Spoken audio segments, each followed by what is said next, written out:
जनता party के माननीय राष्ट्रीय प्रवक्ता डॉक्टर सुधांशु त्रिवेदी जी एवं दिल्ली प्रदेश के माननीय प्रदेश अध्यक्ष श्री वीरेंद्र सचदेवा जी आपको संबोधित करेंगे।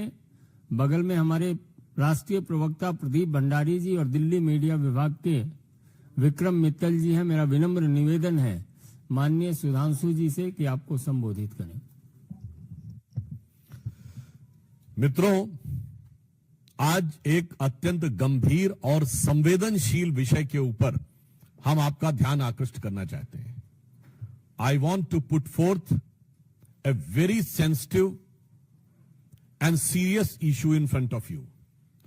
अभी आपने देखा होगा कि मीडिया में प्राप्त समाचारों के अनुसार और जिसमें दिल्ली पुलिस ने अभी एक प्रेस कॉन्फ्रेंस भी की है और एक बहुत ही गंभीर, संवेदनशील, खतरनाक और रहस्यपूर्ण तथ्य प्रकाश में आए हैं। आप सबको ध्यान होगा, चंद महीनों पहले की बात है और चुनाव के दौरान भी और चुनाव के बाद भी दिल्ली के तमाम स्कूलों में बम धमाके की कई कॉल्स आई थी, ईमेल्स आए थे।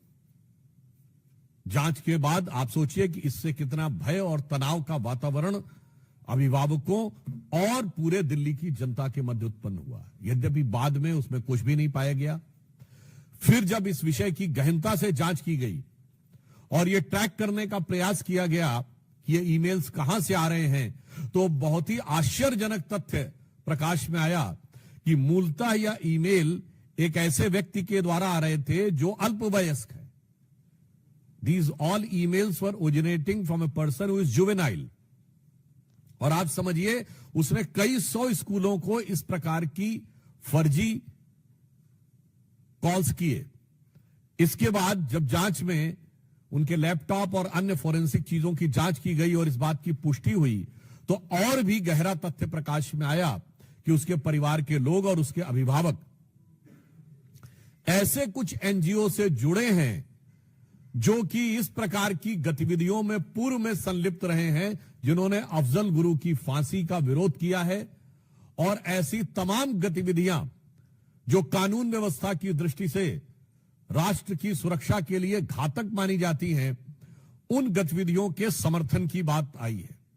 अब इससे गहराई इसलिए बढ़ रही है कि क्या कोई अल्पवयस्क बालक क्या अपने मन से कर रहा है, इसका मतलब उसे शिक्षा कैसी दी जा रही है। दूसरा, या वो सिर्फ मोहरा है और उसके पेरेंट्स और जो पीछे के एनजीओज हैं उनकी इसमें कोई भूमिका है ताकि दिल्ली की कानून व्यवस्था को बिगाड़कर, दिल्ली के वातावरण को खराब करके, दिल्ली में भय का वातावरण उत्पन्न करके कोई राजनीतिक लाभ या अपनी राजनीतिक विचारधारा की पुष्टि की जा सके। अब जो समाचार उपलब्ध हैं, जो जानकारियां उपलब्ध हैं, उससे बहुत गहरा संदेह हो रहा है, क्योंकि हम सभी जानते हैं कि दिल्ली में आम आदमी पार्टी का बहुत गहरा संबंध न सिर्फ तमाम ऐसे अवांछित एनजीओ से रहा है और तमाम ऐसी गतिविधियों से रहा है जो अफजल गुरु की हैंगिंग और देश विरोधी तमाम गतिविधियों में लिप्त रहे हैं। आप सभी को ध्यान होगा कि फरवरी 2015 में जो टुकड़े टुकड़े होंगे का नारा लगा था, वो अफजल गुरु की बरसी के ऊपर था और जिसकी फाइल को महीनों तक आम आदमी पार्टी ने बचा के रखा था। इसलिए अब यह रहस्य गहरा रहा है कि वो एनजीओ कौन है, वो एनजीओ के लोग कौन हैं, उनका आम आदमी पार्टी से कोई संबंध है क्या। क्योंकि यह बात हम ऐसे हवा में नहीं कह रहे। आम आदमी पार्टी की मुख्यमंत्री आरती मरलेना जी के दोनों पेरेंट्स ने अफजल गुरु की क्लीमेंसी के पिटीशन का समर्थन किया था, तो यह बात सीधे संबंध जुड़ता हुआ दिखाई पड़ रहा है।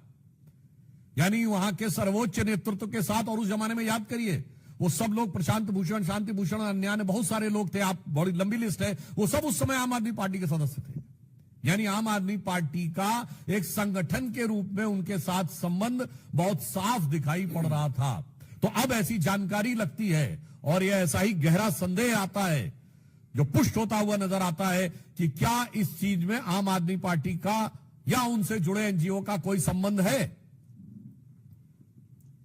केजरीवाल जी आकर तमाम बार अनाप शनाप बातें, अनर्गल मिथ्या बातें कर जाते हैं। आज उनसे मैं साफ साफ शब्दों में पूछना चाहता हूं कि आम आदमी पार्टी आकर स्पष्ट करे कि ये जो भयानक और खतरनाक तथ्य उभर के सामने आया है, इसके पीछे जो मैकेनिज्म नजर आ रहा है, चूंकि उन लोगों का सीधे वैचारिक सामने आपसे नजर आ रहा है, तो आपसे उनका क्या संबंध है?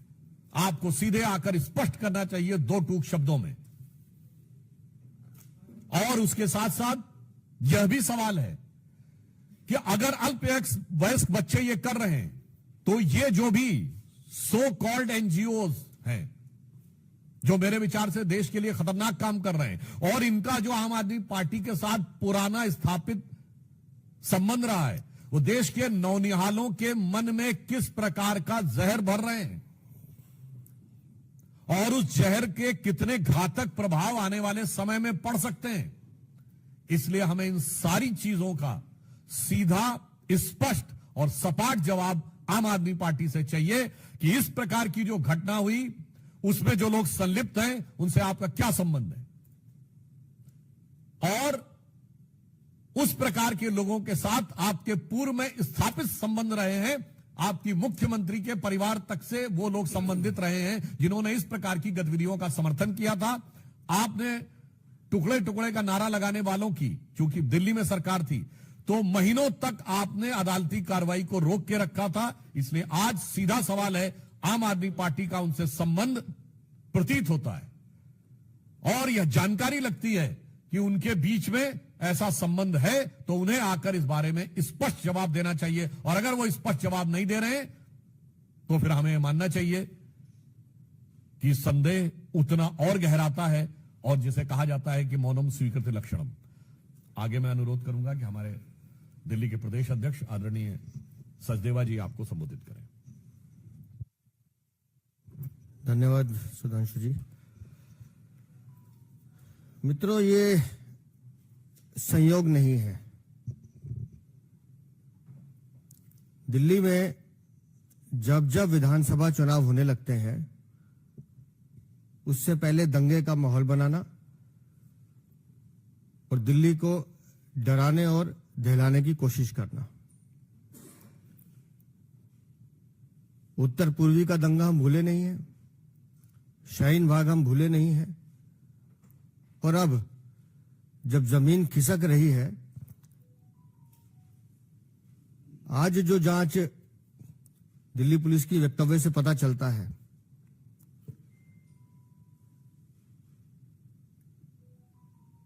जुवेनाइल को आगे कर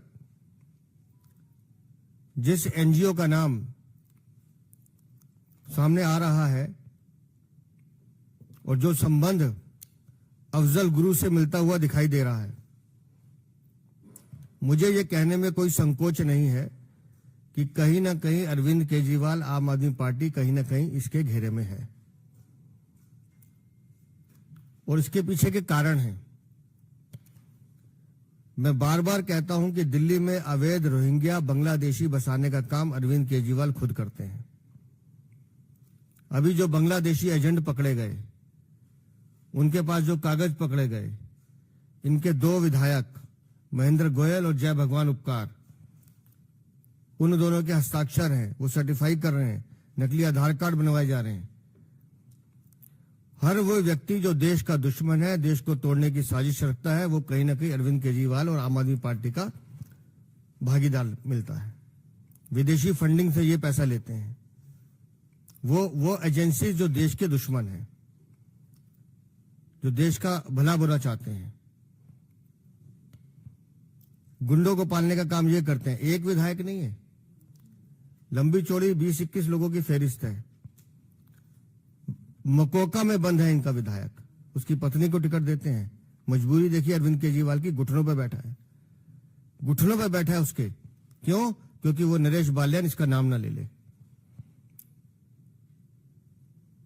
मकोका में बंद है, और मकोका में बंद होना मतलब आप समझो वो आदमी जो बिल्कुल देश का दुश्मन हो। रंगदारी, वसूली, हत्या, क्या है जी? आपराधिक मुकदमे जिनके इतने विधायकों पे हैं, किसी पे नहीं है। पर आईना दिखाओ तो इसको मिर्चें लगती हैं। जिस दिशा में जांच जा रही है, निस्संदेह वो एनजीओ, आतिशी मार लेना, अरविंद केजरीवाल, आम आदमी पार्टी कहीं ना कहीं एक सूत्र में बनते हुए नजर आएंगे। दिल्ली को दहलाने की कोशिश, 400 स्कूलों में फर्जी मेल करवाना, और वो भी एक जुवेनाइल से, एक सोची समझी साजिश है। कितने लाखों लोगों को परेशान किया गया, पूरी एजेंसीज को इस काम पे लगाया गया कि किसी तरह से दिल्ली में भय का माहौल हो जाए, एक ऐसा माहौल बन जाए लोग डरें। क्यों? क्योंकि इन्हें चुनाव जीतना है। अरविंद केजरीवाल दिल्ली के नहीं, देश के भी दुश्मन हैं।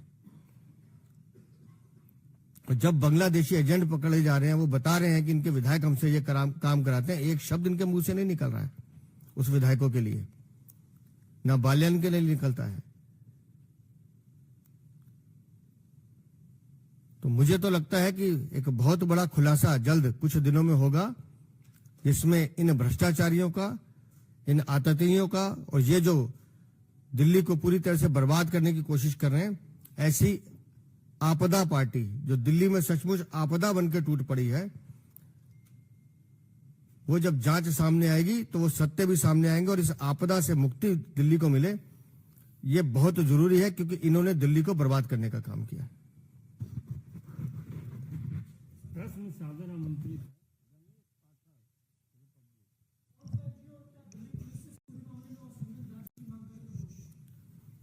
देखिए, पुलिस पूरी तत्परता के साथ और सतर्कता के साथ जांच कर रही है। वो है टेक्निकल और लीगल एस्पेक्ट। आज सवाल मॉरल और पॉलिटिकल है। आम आदमी पार्टी को इसका नैतिक और राजनैतिक जवाब देना चाहिए। जहां तक विधिक यानी कानूनी बात है, तकनीकी पक्ष है, उसके ऊपर जांच एजेंसियां अपना काम कर रही हैं। जैसा अभी सचदेवा जी ने बताया, यह कोई नई बात तो नहीं है। ताहिर हुसैन जो दिल्ली के दंगों का मुख्य आरोपी था, वो आपका विधिवत सभासद था। सोचिए कितनी बड़ी आपदा है ये लोग। मनीष सिसोदिया जी की बाइट अवेलेबल है, शाहीन बाग मेरे दिल में है। जामिया के बाहर जो हुआ था, याद करिए, उसमें जो एक भरकर एक टेम्पो में पत्थर वगैरह आए थे, उसमें अमानतुल्लाह खां का नाम आया था। तो ये कोई नई बात नहीं। और मैं पुनः कह रहा हूं, भारत तेरे टुकड़े होंगे का जो जेएनयू में नारा लगा था फरवरी 2015, उसमें सब यही एनजीओ लॉबी वाले शामिल थे। और वो अफजल की बरसी पर था। आप में से बहुत से लोग भूल गए होंगे कि वो ओकेजन क्या था। और उसकी कार्रवाई कोर्ट में ना होने पाए, महीनों तक फाइल दबा के रखी थी आम आदमी पार्टी की सरकार ने। और जैसा बताया उन्होंने कि उनके विधायक माफियाओं से भी बात करते हुए मिले हैं। और आज और वो भी जानकारी मीडिया में आई है कि बांग्लादेशी घुसपैठियों के बारे में जांच के लिए शायद आज ही उनके विधायक मोहिंदर गोयल जी के से पूछताछ भी की गई है। तो अब यह साफ दर्शा रहा है कि ये दिल्ली की सुरक्षा और व्यवस्था के लिए भी आपदा बनते हुए दिखाई पड़ रहे हैं। यकीन टीवी यकीन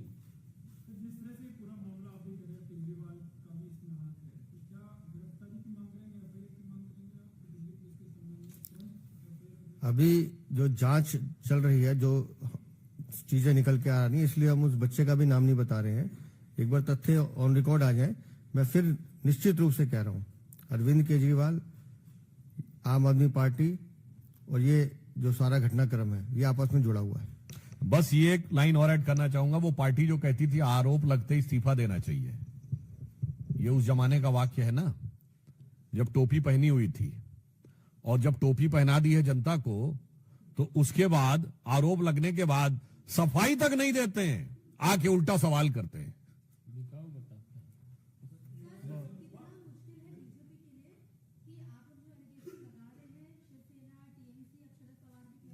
ये इसके बारे में आगे हम बात करेंगे। अभी इस विषय पे हो जाए, उसके बाद दूसरे विषयों को ले लेंगे।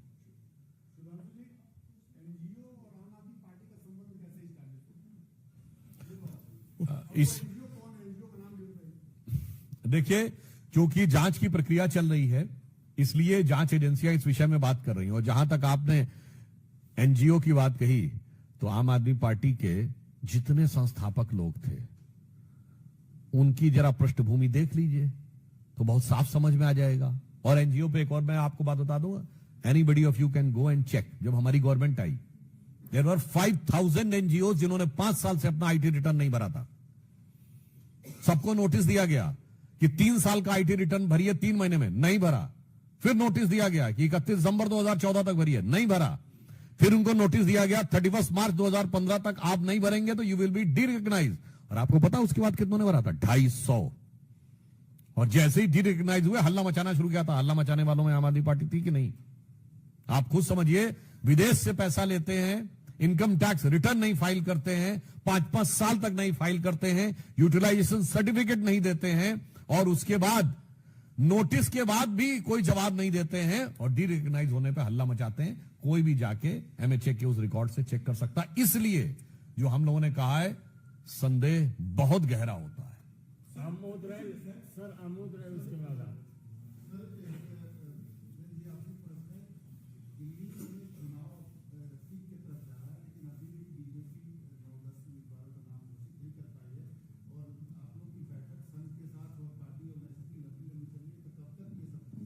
नहीं, मैं इसको करेक्ट करता हूं कि घोषित नहीं कर पाई है। घोषित नहीं करने के पीछे कुछ रणनीति है। समय आने पे 17 तारीख लास्ट डेट है, उससे पहले घोषित भी होंगे और वो प्रत्याशी जीतकर भी आएंगे। और जहां तक बैठकों की दौर चलता है तो किसी भी लड़ाई को जीतने के लिए तो चर्चा होती है, तो उस चर्चा को बताने से तो लाभ नहीं है, उसका परिणाम आएगा तो सामने आएगा।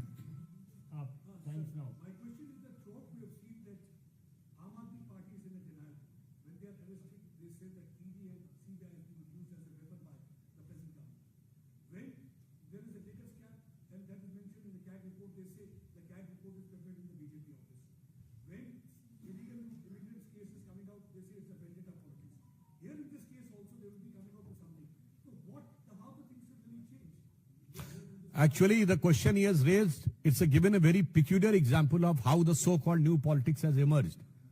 I just ask you, name a single political party in the previous time after allegations which were not in the denial mode. When Lalu Prasad Yadav ji went to jail, he was in denial mode. कि मैंने कुछ नहीं किया है. When Suresh Kalmadi went to jail, when Shibu Soren went to jail, when Karunanidhi went to jail, everybody was in denial mode. So this is a typical characteristic of the old style politics which these so-called champions of new politics have embodied themselves in it. तो जिसे कहेंगे ना, रफ्ता रफ्ता वो मेरी हस्ती का साया हो गए। अब पुरानी पार्टियां कह रही हैं आप भी हमारी तरह हो गए। अंतिम प्रश्न है ठाकुर रविंद्र सिंह सैलेन जी, आप छोड़ दीजिए।